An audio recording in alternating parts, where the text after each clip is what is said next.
What's going on, guys? Josh here, and today I wanted to talk about a concept that I think all of us as entrepreneurs, ecom entrepreneurs, digital marketers, we need to understand and really understand well. Now, this kind of comes from a recent conversation I had with a dear friend of mine, but pretty much we talked about opportunity cost. Long story short, he has an ecom business, right? He started it last year, and it quickly rose to approximately $1 million a year, right? He was doing $4,000 or $5,000 revenue every single day, and that extrapolated out because he only was running for a couple months. I'm still running it today, but that running for a couple of months, was $1 million business, right?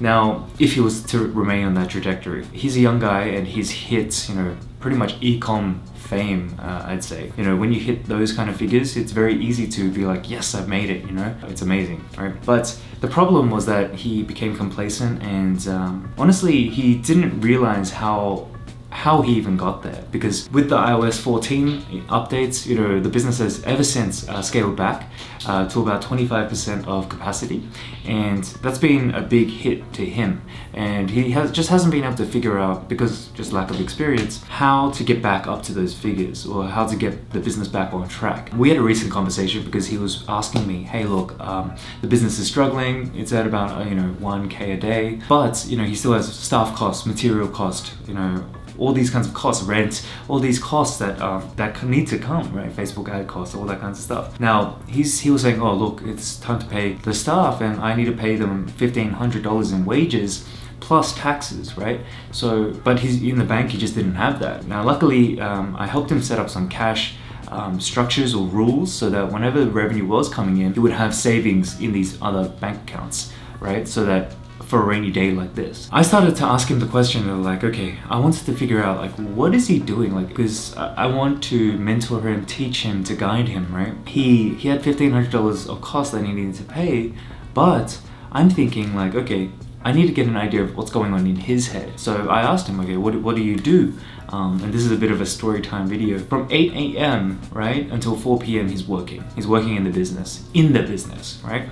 Now there's a difference between working in the business as actual, like doing the actual production, versus out of the business or on the business, right? As in like growing and trying to put in structures in place to help scale, right? Or help facilitate scale. Yeah, so he was working from 8 a.m. to 4 p.m. and then he stops. He says he stops work at that point. Now, me as an entrepreneur, I'm involved in 4 or 5 different businesses. I don't stop working at 4 p.m.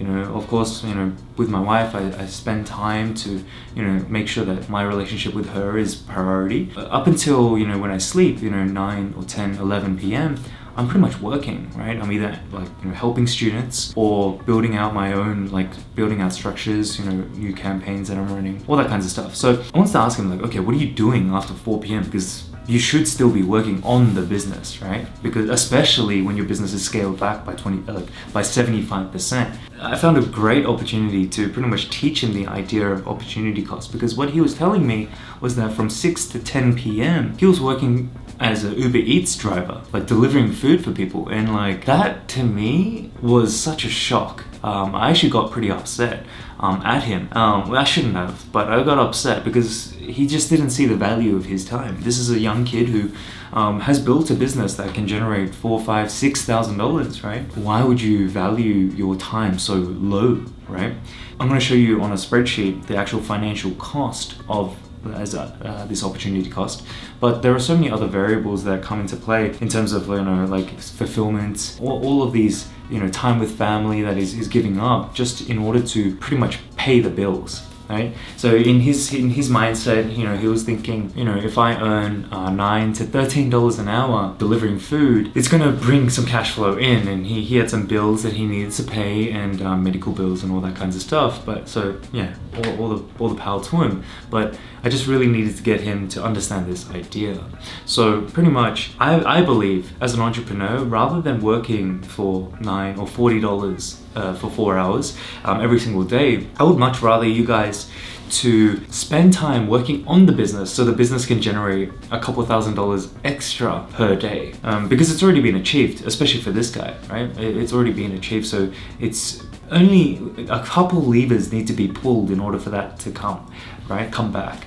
So I'm gonna go ahead and jump into my computer and show you guys the financial cost that he was foregoing in order to do this Uber Eats thing, and then kind of talk to you guys about, what are you guys doing in your life, and have you guys assessed, decision making processes with opportunity cost in mind. So let's jump straight into my computer. Okay, so we're in my computer now, and I've just kind of broken this down on an Excel spreadsheet. So you can see here, Uber Eats, right? So per week in hours, he was spending about 20 hours per week. Now he was getting anywhere between $9 to $13 per hour. So I wanted to kind of take the middle ground, $11, and then let's see what kind of revenue he would generate on a weekly basis. All right, so he's got $220. Now he was telling me, I was like, okay, what's the cost of gas that he's spending per week? Now the cost of gas that he was spending was about $90. So net income, and I know that there are some, he's not going to be using his car 100% of the time for Uber Eats, but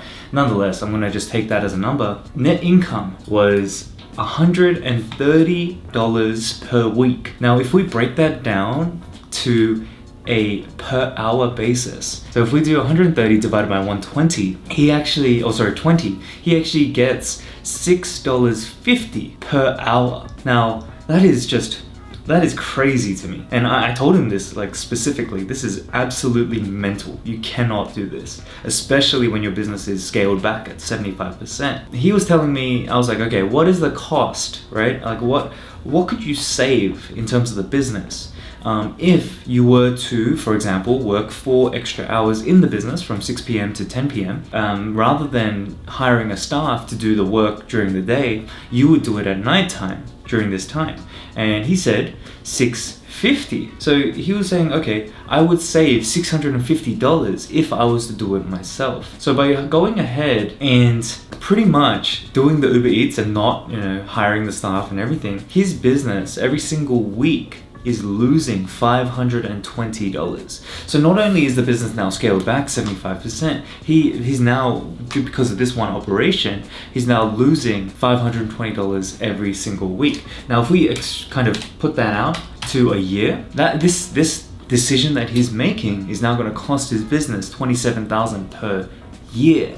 Now that is massive, guys. So pretty much the idea is, okay, you need to, when you guys have a decision to make, like, do you want to spend more time sleeping, or more time playing games, or more time relaxing, all these kinds of things, or working a second job? Would you rather do that? And I would encourage you guys to kind of figure out your opportunity cost, right? And use that as a basis to make a decision, because simple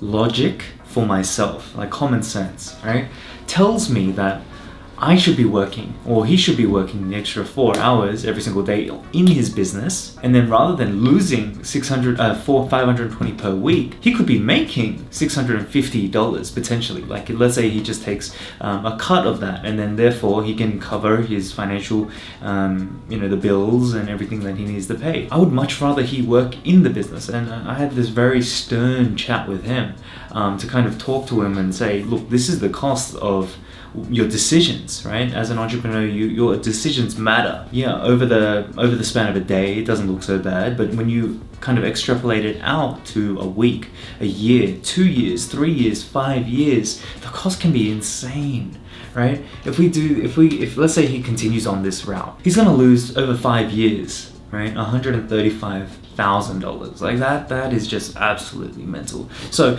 I would implore you guys to, if you guys have a decision to make, whether it be to work an extra couple hours on the business, or taking up a second job, because financial bills and financial responsibilities are real, right? We all experience this. I would implore you guys to consider opportunity cost, and I hope that this story kind of helps you guys to understand the real costs, right? And as entrepreneurs, like, there are real tangible costs to our decisions. So it's really important to kind of sit down, put it down on a piece of paper, right, or on a spreadsheet like this, and have a chat and have a real think about, okay, what is it really costing me to go this route instead of this route? So for example, for me personally, for me to spend time doing YouTube, spend time mentoring students, all of this kinds of stuff, yes, it does take away from my businesses, but I think my businesses are at a point with enough structure that they can kind of run their own, in the sense that I can just, play a little bit in there a couple hours per day and make sure that the business runs very smoothly. Like, I'm not looking to go and do like a 10 million per year business. I really don't want that. I'd rather just financial freedom and all that kind of stuff. So everyone's life situation is different, right? Maybe that'll change once I have kids or whatnot. But right now, my priority is having financial freedom and being able to prioritize my relationship with my family and my wife. So yeah, with all that being said, regardless, I don't want to ramble on, but I hope this guys really helped you, and I hope you guys use this to make better decisions going forward, for your business, for your family, and all that kinds of stuff. So make sure you like, comment, and subscribe. Also hit that notification bell so you know exactly when I'm dropping another video. Just wanted to thank you guys for really sticking around and enjoying story time with me. And yeah, I'll catch you guys in the next one. Stay safe, and bye for now.